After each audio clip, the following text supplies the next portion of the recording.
Alright, hey guys, welcome to part 2 of my For Honor Battle Tips series. So, last time we went over some of the basics, but this time we're going to be getting into more advanced stuff, like how to deal with 2v1 situations and things like that. And I thought it'd be easier to just show and talk about it rather than just play clips. So just sit back and hopefully we can have some fun and also learn some stuff. So one thing that you want to keep an eye on is the radar that's in the bottom right. It's a good way to see where your enemies are and also where your teammates are and who needs to be revived and things like that. It's just a good thing to keep an eye on because sometimes enemies can sneak up on you. Just like how I'm going to sneak up on this guy right here. Never mind, he saw me. One of my favorite things is going like this. I don't even care if it was my teammate. I like sliding down the ladder.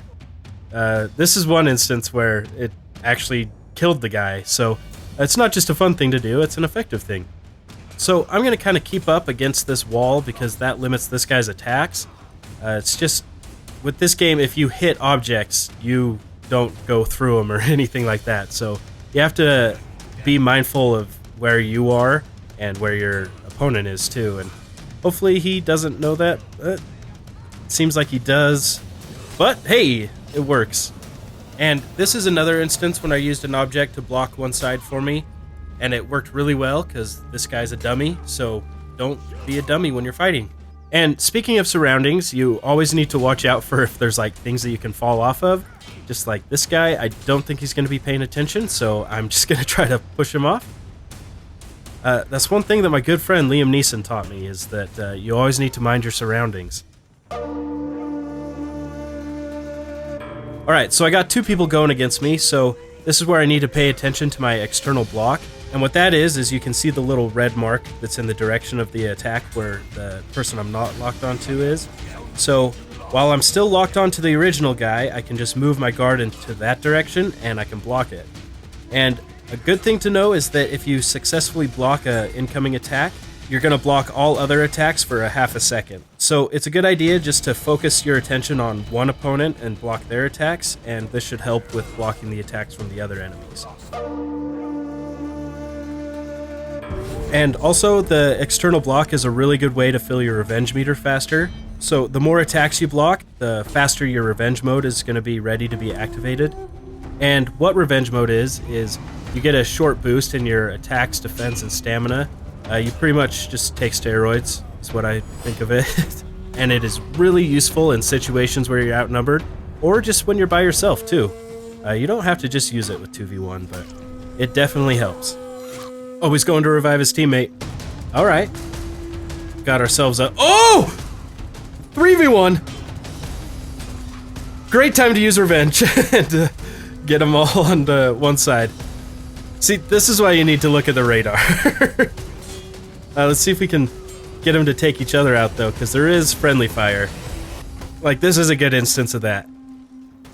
Because I really shouldn't have won, but I just used my surroundings and also revenge and friendly fire and somehow came out on top.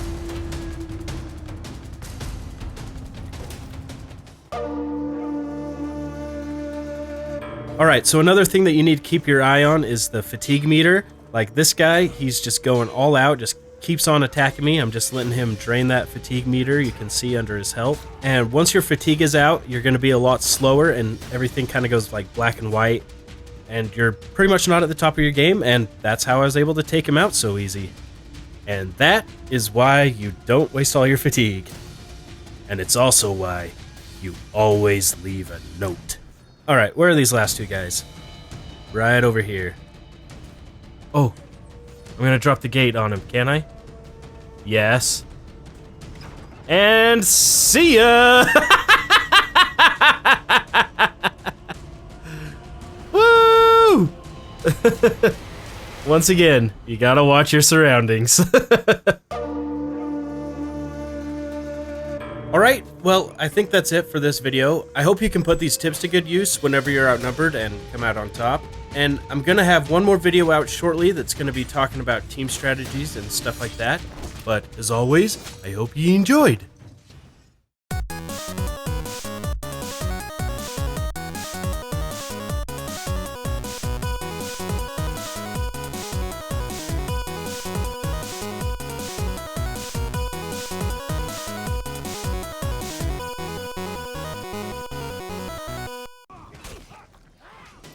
Jeez, are you okay? Here, let's get you up. Oh no! I don't care, I'm a team player.